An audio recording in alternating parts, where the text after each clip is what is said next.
Well, Mark, I guess the plan for this weekend is just to continue the work you've been doing over the last few weeks and getting the results that you have over the last few weeks. Yeah, hopefully, fingers crossed. I'd like to think it's work we've done over the last few months more than anything, but obviously people get caught up with results. We tend to focus on processes, which hopefully will lead to results, but recent games have been very positive for sure. The games away from home against the teams in and around the bottom of the table, they've not been the greatest of results this year. Is there a reason why, do you think? Can you pinpoint why that is? No idea. And do you think that it's something that you can get over this weekend against Austria? Yeah. Well, played Accrington a few weeks ago, beat them 3-0. Played really well. I don't see it being a mental thing or anything like that.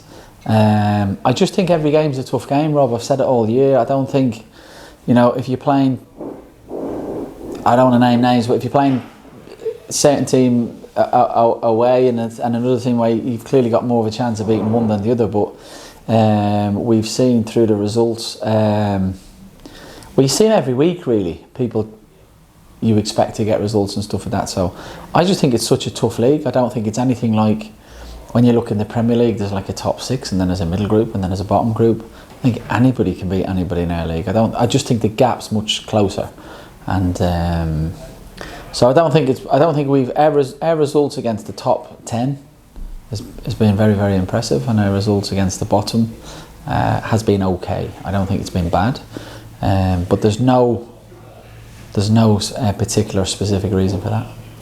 Forest Green obviously starting to be cut adrift a little bit at the bottom. Do you expect them to be quite open in terms of trying to get the victory on Saturday? Really good question, because I think they've recently played a bit of a mid-block, tighter distances, narrow back four, narrow midfield, but at some point they need points. So I don't know when that will be. I'm not their manager. That's not my concern, if that makes sense. So at some point I would assume that they've got to go and find some wins, and I don't know, maybe they feel the best way of getting results is being tighter, keeping the game more compact, staying in the game, and maybe last 20 minutes perhaps going for it. I don't know, but I suppose inevitably at some point they'll need some wins. A couple of the former players, Jamie Robson and Jordan Garrick, in their camp, does that help, do you think, in knowing what to expect from them? The kind of player they're bringing in, maybe what they're going to try and do? Yeah, no, look, we know him well. Look, Corey O'Keefe's there. Corey's a good player. I had at Mac. I think the league, we know everything about them.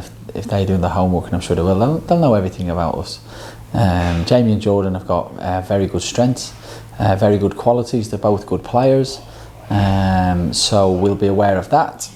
And it'd be very unfair of us to go into a game because we know two players, and I'm not a coach, so I think, right, we're going to try and really isolate or do anything with them. I've said all year we heavily focus on ourselves and what we're doing. At least 70-80% of that has to be about what we do, and it served us well. But they're good lads. They've had good careers, and I'm sure they go on to have further their careers and be successful again. A couple of injuries to talk about. Adam Jackson, first off, coming off. What's the situation there? Yeah, Adam's going to miss a couple of games. Very difficult one for us, because before the Derby game he was feeling his hamstring. Did all our tests, all our work, put him through his paces, and he was fine. And I was really reluctant to play against Derby, and he was outstanding. Similar situation against Portsmouth, but with a slightly different muscle. And went through all his tests, everything that he needed to do, trained on Friday, felt really good, and unfortunately just felt his calf, so he'll miss a couple of games, which is a shame, because he's been outstanding for us this year, and for me, and probably some of the other coaching staff, I think he's been arguably our player of the season. He's been outstanding. And the fact that you took him off when you did on Saturday, do you think that's helped it just be a couple of games rather than a couple of weeks or a couple of months?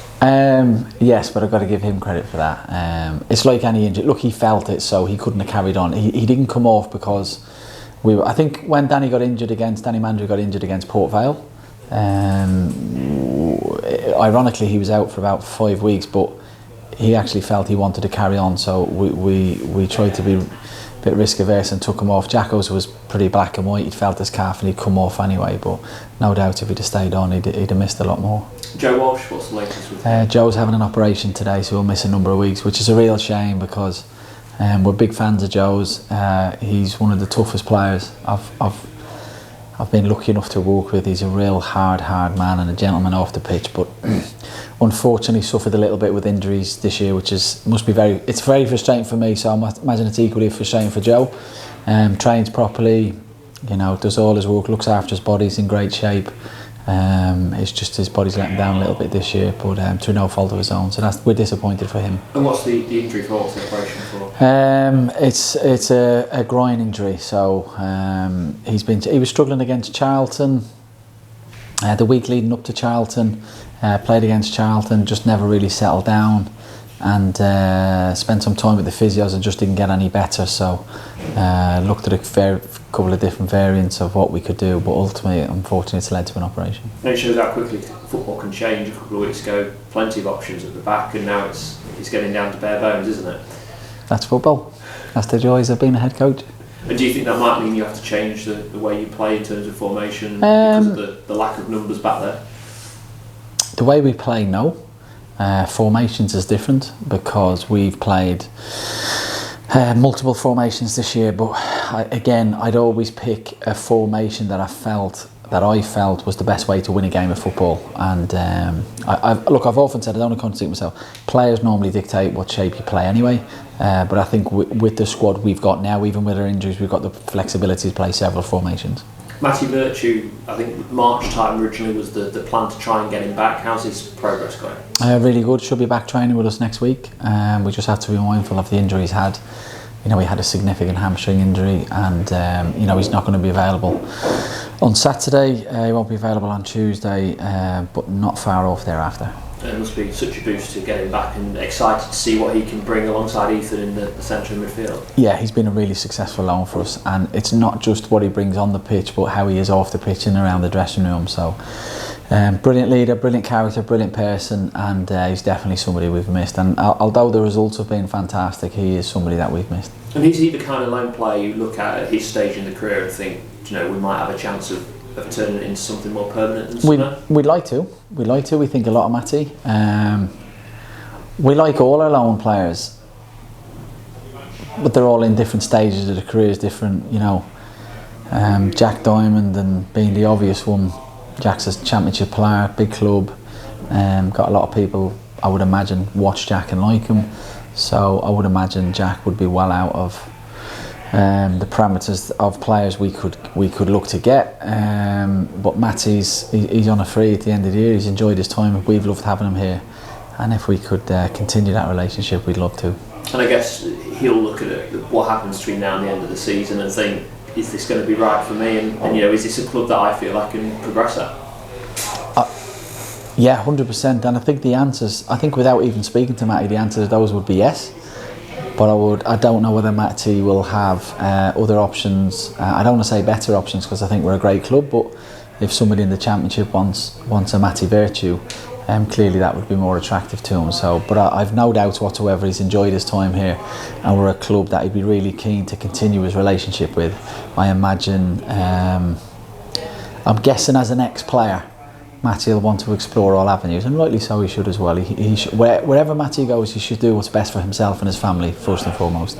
And just a word this week on Gareth Ainsworth leaving League One. I think you're up into near the top 40 now of the longest serving managers in the Premier League Wow. and the EFL, which is quite remarkable. I mean, it must be quite strange to see somebody who's been there for so long and you've seen, you managed against to suddenly get that call up to the next level.